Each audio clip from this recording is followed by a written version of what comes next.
Very, I'm delighted that we got a chance to play in this atmosphere.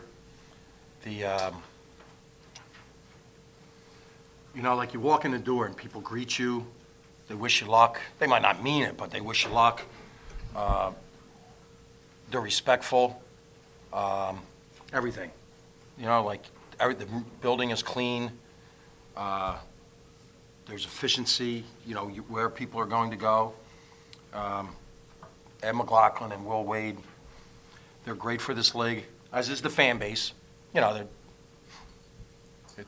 a fan base, but they're great. They travel great, and they have older guys, and the older guys, and really the better guys won. So I can't fault the effort, but the execution. And then walking to the foul line, shooting 63% on the road in the second half, formula to lose. It's a shame. Coach, what are your thoughts about how Jaquan Lewis played tonight? Well, it's interesting. We listed him in our scouting report as a big play player. He just seeks it. And I'm not coaching anybody's team but my own, but you could feel it in the first half, the zone. We played 3 defenses there in the first half. They were trying to feel what it was. And then he hit a couple bombs. I think we were up maybe 4, and he hit a couple bombs. And look, I'd rather walk out losing to a jumper than a layup. And I'm bothered by the start of the second half. But you asked about Jaquan. He was a senior. He was an all-league player in a game that they needed. Like, that wasn't, and I'm not putting words in anybody's, that wasn't a walk in the park. And there were a lot of people that assumed, well, how could this team, hang around? But they needed 91 to beat us, and he was a big reason why they got it. And I thought they did a magnificent job. Didn't the one kid have 10 assists? At half, he had 8.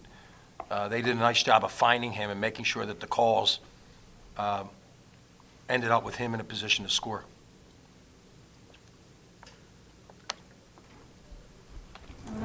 Coach, Thank you. I was going to say, how do you think your guys responded to the loss of Lamar? I think that the effort, I can't fault the effort, but the execution. And what I just told them is, we're now in the last place in this league. And that's not what this program is built on. And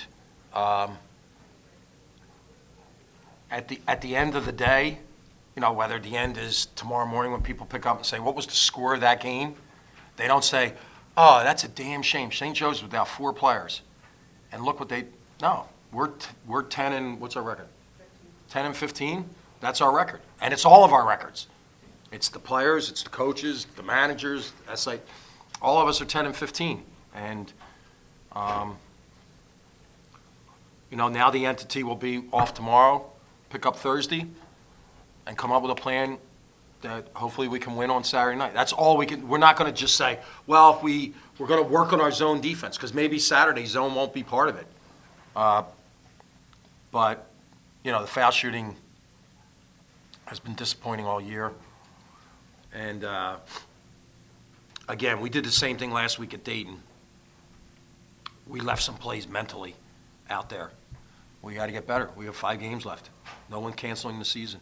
And no one feels sorry for us, nor do we expect them to. Coach, you mentioned the execution. What changed from halftime? You got shot almost 57% in the first half and 40. I thought it was like too slow in the second half.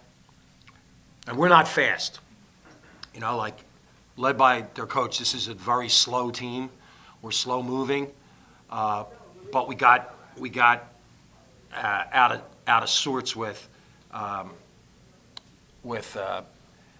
and we have limited offense. We only practiced on Monday with this group knowing what we had. And so I don't know how many turnovers we had in the second half, but it was too many. And then we had plays to the basket that were not manly enough. Like, you're going into Allie Cox's world and Tillman's world, you better bring it. And we did. There were a couple throws at the basket, and hopefully we'll learn from that. But I think it was more, we started to play like we were going to grind them. You're not grinding that team. That's a good defensive team. Thank you very much.